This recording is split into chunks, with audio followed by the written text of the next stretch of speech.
આંબો જંબુસર વચ્ચે વહેતી ધાઢર નદીમાં ફરી નારિયેળનું ઝાડ પથરાઈ જતા આજુબાજુના ગ્રામજનોને ચોમાસામાં પૂરના દરમિયાન પાણી ભરાશે તો મોટી મુશ્કેલી ઊભી થશે તેવી ચિંતા સાથે દહેશત વ્યક્ત કરી છે। આંબો જંબુસર વચ્ચે વહેતી ધાધર નદીમાં ફરી એકવાર નારિયેળનો વ્યાપક ઉપદ્રવ જોવા મળતા નદી કાંઠાના ગામોમાં ચિંતાનું વાતાવરણ છવાયું છે। ધાધર નદી કાંઠે આવેલા આશરે 7 જેટલા ગામોના લોકોમાં ભારે ફફડાટ ફેલાયો છે। ગ્રામજનોના જણાવ્યા મુજબ નારિયેળ એટલી ગીચ અને મજબૂત બની ગઈ છે કે તે નદીના પાણીના પ્રવાહને અવરોધી શકે છે, જેના કારણે ભારે વરસાદ દરમિયાન પૂર જેવી ગંભીર પરિસ્થિતિ સર્જાવાની દહેશત ઊભી થઈ છે। સ્થાનિકોના જણાવ્યા મુજબ અગાઉ પણ નારિયેળના કારણે ધાધર નદીના પાણીના પ્રવાહમાં અવરોધ સર્જાતા અનેક ગામો પૂરથી અસરગ્રસ્ત બન્યા હતા। દાદાપુર ગામના સરપંચ મહેન્દ્રભાઈએ મીડિયા સમક્ષ વાત કરતા જણાવ્યું કે આ ગંભીર પ્રશ્ન અંગે અનેક વખત સંબંધિત વિભાગોમાં રજૂઆત કરવા છતાં આજ દિન સુધી તંત્ર દ્વારા કોઈ અસરકારક કામગીરી કરવામાં નથી આવી।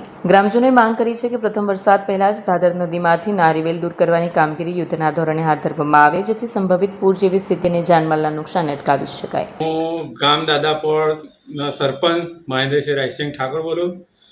જે મારી રજૂઆત છે, જે ધાધર નદી બ્રિજની બાજુમાં જે નારી તઈ ફસાઈ જાય છે લીલી વેર, એ અમે અગાઉ સ્વેચ્છાથી પોતાના જીવના જોખમે કાઢતા હતા, પણ હવે કાઢી શકાય એમ નહીં। મગર બહુ થઈ ગયા એના કારણે કે મનુષ્યથી કોઈ કાઢી શકાય એમ તેમ નહીં, પણ યંત્ર લગાવીને કોઈ કાંઈ નારી સાફ કરે તો ઘણું સારું છે। અમે મામલતદારશ્રીને રજૂઆત કરી છે, પ્રાંત સાહેબને રજૂઆત કરી છે, પણ એનું અત્યાર સુધી કોઈ ધ્યાન દેતું નથી। એ લીલી વેલ ત્યાં બ્રિજની 2-3 બ્રિજ આવેલા છે, એની બાજુમાં ફસાઈ જવાના કારણે તે આજુબાજુનો ગામમાં વહેલું પૂર આવી જાય છે।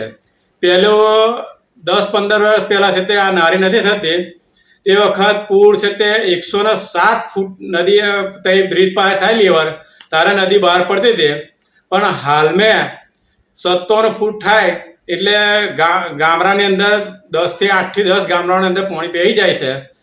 સરકારને અમે ઘણી વાત રજૂ કરી, પ્રાંત સાહેબની અંદર સંકલન સમિતિમાં ધારાસભ્ય પાસે અમે રજૂઆત કરાયેલી કે અને એક તો નદી ત્યાં મોટા મોટા પથ્થર નાખીને પૂરણ કરી દીધેલી છે, તે પણ સરકારમાં વારાઘડીએ રજૂઆત કરી છે, પણ અત્યાર સુધી એનું કોઈ રિઝલ્ટ મળ્યું નથી। અમે 10 વર્ષથી આ બાબતે અમે વારંવાર દર સાલ રજૂઆત કરીએ છીએ કે આ ઘણી મુશ્કેલી છે। પાછળ બરોડા સુધી એને એક પૂરનું પાણી છે તે નળે છે, એના કારણે આખી નદી લગભગ 600 ફૂટ મગતી હશે અને લગભગ 35 ફૂટ ઊંડી એટલા ફૂટ એ નદીનું પૂરણ કરી દીધેલું છે। મોટા મોટા પથ્થર નાખીને જે કોંક્રીટના પથ્થર હતા, રેવા સુગરનો જે ફાઉન્ડેશન હતું તે તોડીને અંદર પૂરણ કરેલું છે। એ પથરા ગમે એટલી પૂર આવે તે માટે એવું નહીં, એ ગમે તે કોઈ સાધનથી યંત્રથી સરકાર કરાવે તો જ એ પથ્થર અટે એમ છે, ને તો જ આજુબાજુ ગામોમાં પૂર આવવાનું શક્યતા ઓછી થાય એમ છે। નકને 107 ફૂટે જે પાણી આવતું હતું તેની બદલે 57 ફૂટ થાય ને તરત આજુબાજુ ગામડાના પાણી પૂરનું પાણી ઘૂસણ થઈ જાય છે।